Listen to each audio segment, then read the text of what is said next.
Eu queria cumprimentar a companheira Sharon, cumprimentar o Dr. Jeffrey, cumprimentar o companheiro John,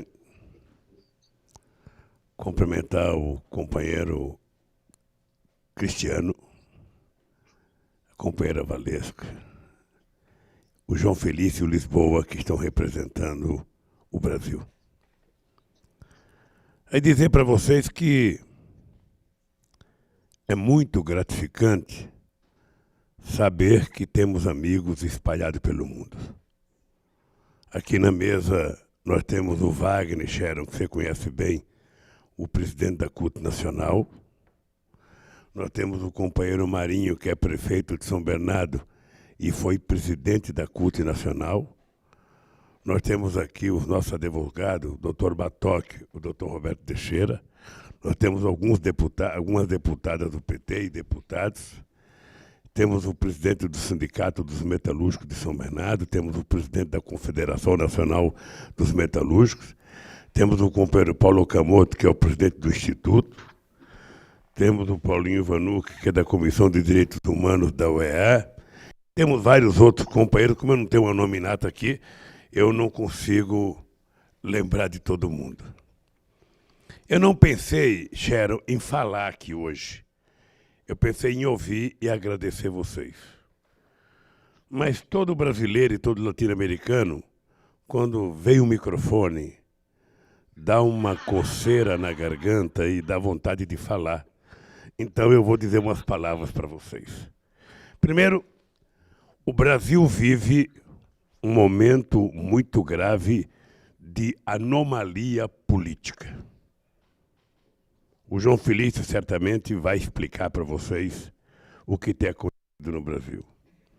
Aqui no Brasil as coisas estão funcionando de forma tão absurda, meu caro Lisboa, tão absurda, que 2 dias após o impeachment da presidenta Dilma ser votado no Senado, eles mudaram a lei, que foi a razão pela cassação da Dilma, para garantir que outros presidentes façam o que eles acharam que foi crime cometido pela Dilma. Apenas 2 dias depois da cassação da Dilma, eles mudaram a lei da pedalada, autorizando o presidente fazer pedalada. Segundo, no dia 14 de dezembro de 2014, eu fui ao Ministério da Justiça numa homenagem ao meu ministro Márcio Tomás Bastos, que tinha falecido, e eu fiz a primeira denúncia de que havia uma criminalização do meu partido e havia vazamento seletivo, tanto por parte do Ministério Público, de uma parcela do Ministério Público e de uma parcela da Polícia Federal. É importante lembrar aos companheiros dos Estados Unidos que eu sou um profundo respeitador da instituição Ministério Público, porque ajudei a fortalecer a autonomia do Ministério Público. Eu sou um profundo respeitador da Constituição, porque fui constituinte em 1988. Embora tenha votado contra o texto aprovado, assinei porque tinha participado. E eu sou um profundo respeitador da tese de que todos são iguais perante a lei. Portanto, um presidente tem que ter o mesmo tratamento que tem um servente de pedreiro, que tem um carpinteiro, que tem um jardineiro, que tem uma empregada doméstica. Eu não acho que ninguém deva ter privilégio, porque parto da teoria de que todos devem ser iguais perante a lei e todo deve ser tratado em igualdade de condições. Esse é o princípio fundamental da minha vida com 71 anos de idade. O que eu não posso aceitar, em hipótese alguma, é o que está acontecendo no Brasil nesse instante. No Brasil, nesse instante, o que menos importa é a verdade. O que mais importa é a construção da versão. Eu conto uma versão, essa versão se torna manchete de jornal, a manchete de jornal é manipulada para a televisão, e aí a pessoa, independentemente de ser inocente, essa pessoa passa a ser condenada pela opinião pública. Na última semana, na quarta-feira, alguns representantes do Ministério Público fizeram um espetáculo de pirotecnia depois de 2 anos de investigação ao Lula, à sua família, ao Instituto. 2 anos de investigação.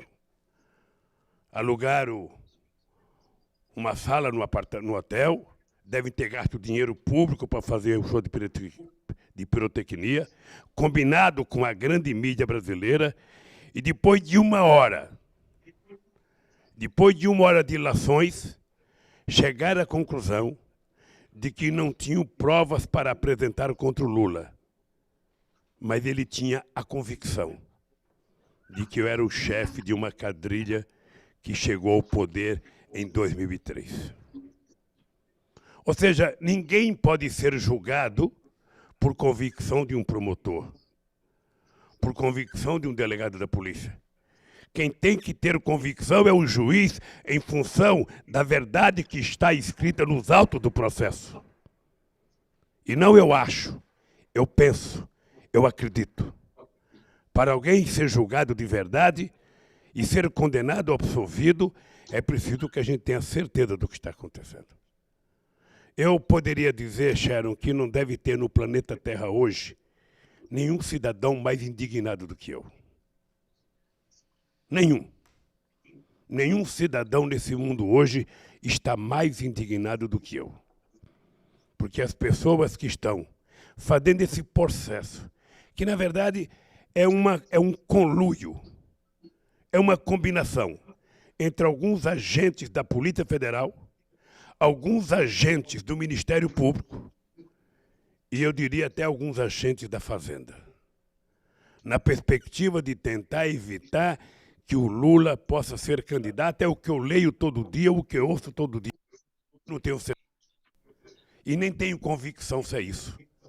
Mas é isso que eu leio todo dia. Ora, eu quero que as pessoas compreendam o seguinte.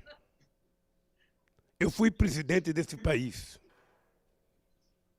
Talvez eu seja um intruso na história republicana do meu país. Porque não estava previsto na sociologia brasileira um operário metalúrgico virar presidente da República. Mais ainda, não estava previsto um operário metalúrgico dar certo como presidente. Não estava previsto fazer a maior política de transferência de renda da história do nosso país. Não estava previsto tirar 22 milhões de empregos formais. Não estava previsto tirar 36 milhões de pessoas da miséria e elevar 40 milhões da classe média. Não estava previsto, inclusive, criar mecanismos legais que permitissem colocar fim na corrupção nesse país. Todos os instrumentos que estão permitindo a Polícia Federal agir e o Ministério Público agir foi Lula e Dilma. Foi o PT que fez. Inclusive aqui, Sharon, nós temos uma coisa chamada Lei de Acesso à Informação.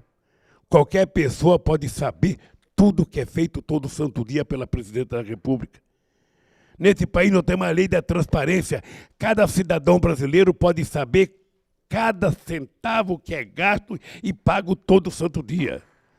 Portanto, nós aprendemos no movimento sindical que o exercício da democracia pressupõe transparência total. Nós entendemos que todos os corruptos têm que estar na cadeia. Porque neste país só pobre era preso. É importante que se prenda rico, mas que se prove que ele roubou. É importante que dê às pessoas o direito de defesa. E é importante que as pessoas tenham clareza que não é possível. No tempo dos militares, as pessoas eram presas, eram torturadas para confessar um crime, às vezes não cometido. Agora não. Agora, pelas informações que eu tenho, que eu leio e que eu ouço, as pessoas são presas e a primeira pergunta que diz é o seguinte: tem que falar o nome do Lula. Se a pessoa não fala, vai para a cadeia. Aí prende outro, tem que falar o nome do Lula. Chego até a me fazer sinais de que eles perguntam o dedo, tem que falar, porque eu só tenho 4 dedos. De caso, de denúncia a esse respeito. E eu, Chero, posso dizer daqui do Brasil para você, eu duvido que tenha um empresário minimamente sério nesse país, que tenha coragem de dizer que o Lula um dia pediu $1 para ele para alguma coisa. Eu tenho consciência do meu comportamento político. Eu tenho consciência do trabalho que o Instituto faz. Eles estão até tentando condenar o acervo presidencial. Se um dia você conversar com Obama ou conversar com Clinton, Chero, pergunta para ele se ele sabe os presentes que eles ganham. Quando ganha um presente, aquilo vai para o cerimonial, vai para o ajudante de ordem. A gente nem sabe. E eu estou implicando com os acervos porque acha que é uma coisa. Se quiser ser tudo dele, guardar, nem tem o dinheiro para guardar aquilo. Eu gostaria que o Brasil tivesse um museu da República em que essas coisas fossem guardadas a bem do serviço público e a bem da nação. Então, esse processo de pressão, processo de amedrontar as pessoas, não é um processo inteligente de fazer investigação. É um projeto, eu diria, sabe, de incompetência investigatória. Porque, no fundo, eu acho que tentar criminalizar as pessoas pelas manchetes de jornais, nós sabemos que não dá certo em lugar nenhum do mundo. Quando eu não tenho provas, eu mando a imprensa condenar. Quando eu não tenho prova, eu mando a manchete condenar. E você, como sindicalista, sabe quantas vezes você foi vítima de manchetes mentirosas que nunca eles têm coragem de pedir desculpa. Eu quero terminar a minha parte aqui, se vocês quiserem, está aqui o Roberto e o Batóquio, dizendo para vocês o seguinte. Eu sou um homem de consciência muito tranquila. Se alguém apresentar uma prova contra mim, eu não estou pedindo 2, uma prova contra mim, eu quero ser julgado como qualquer cidadão brasileiro, sabe, subordinado à nossa Constituição. Eu não quero privilégio, o que eu não quero é mentira. O que eu não quero é inverdades. O que eu não quero é falsidades a meu respeito. Eu tenho uma história construída, só de luta são 41 anos. 41 anos de luta nesse país. Ajudando a conquistar a democracia, ajudando a conquistar o PT, ajudando a conquistar a CUT, ajudando a fazer com que os índios sofram menos, os negros sofram menos. Eu não posso aceitar, em hipótese alguma, que algumas pessoas irresponsáveis, venham dizer que eu sou responsável por uma quadrilha nesse país. Eu sou responsável, Chero, pela criação do mais importante partido de esquerda da América Latina. Eu sou responsável, Chero, pela inclusão, sabe, a maior política de inclusão social da história da América Latina. Eu sou responsável e tenho orgulho disso. Estou responsável de fazer o Brasil ser respeitado nos Estados Unidos, na Europa, na América Latina. Eu sou responsável e quero ser responsável de transformar a Petrobras na segunda empresa de petróleo do mundo. Eu sou responsável de ter aprendido, e mais do que aprendido, de ter contribuído para que o povo mais humilde do meu país aprendesse a andar de cabeça erguida e a ter orgulho de ser brasileiro. Se por isso eu tiver que ser condenado, não tem pena, posso ser condenado. A única coisa que eu quero é seriedade no tratamento da minha pessoa, da minha família e dos meus amigos.